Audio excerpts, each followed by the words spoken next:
Hello, my wonderful algebra kids. Trust that I mean when I say I miss y'all.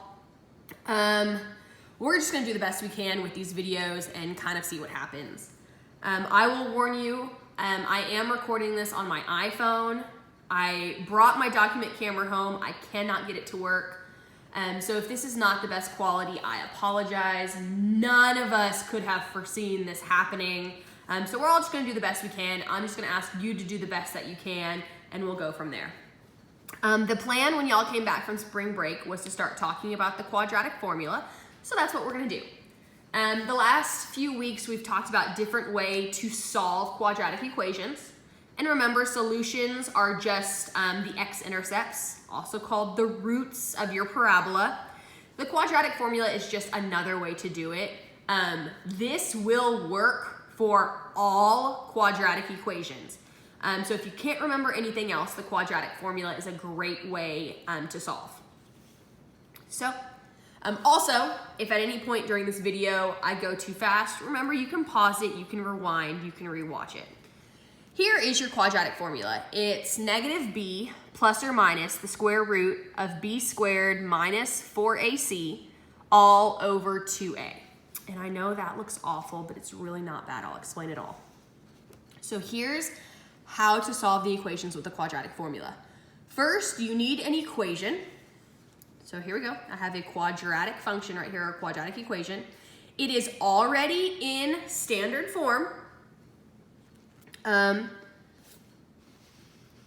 So then if you remember, the x squared is your a, x is your b, and your constant is your c.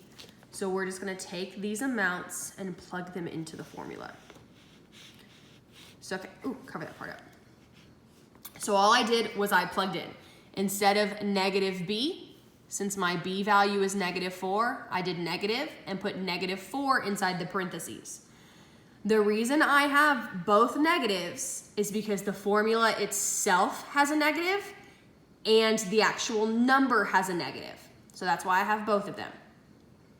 Underneath your radical or your square root sign, I have b squared, so I'm gonna put negative 4 in parentheses and square it. Minus 4, that's a constant, so I kept it as minus 4. And then times a and c.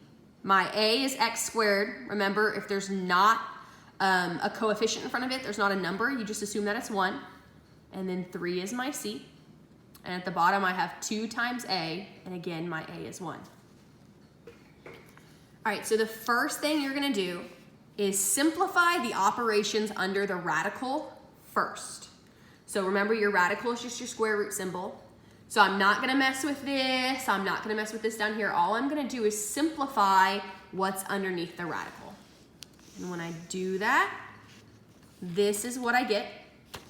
Negative 4 squared is gonna be 16, because negative 4 times negative 4 is positive 16, minus 4 times 1 is 4, 4 times 3 is 12, 16 minus 12 gives me the 4, and then I haven't done anything else to it. What I'm gonna do next is I'm gonna simplify what's outside and what's under. So what's outside the radical and what's under the equation or the fraction. So minus negative 4, that would make it positive 4. And I plus or minus, left the radical the same, and then 2 times 1 would just be 2.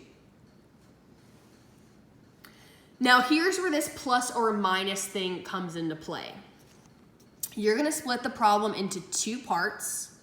One part is going to be using the plus sign, and one part is gonna be using the minus sign.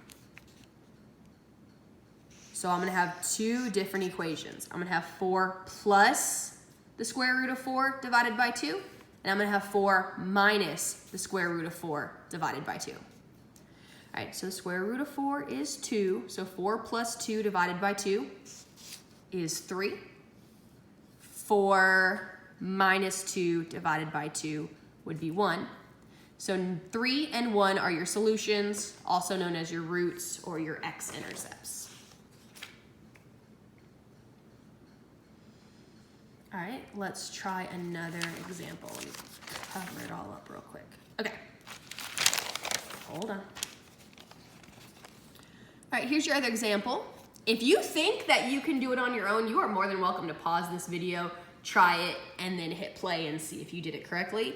Otherwise, you can follow step by step. If at any point you're like, oh, I know what happens next, like I said, pause it and try it on your own.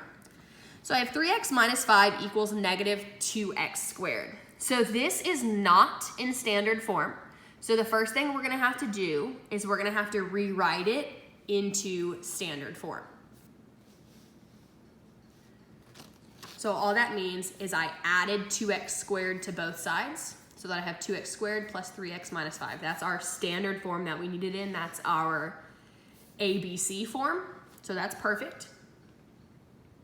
Just like we did before, we are going to take our A, B, and C and we're gonna plug them in to our quadratic formula.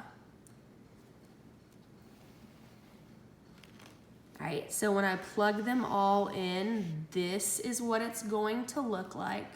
Let me see if I can, oh, I can zoom in on it. Oh, hey, technology. All right, so I just put my A, B, and C in parentheses.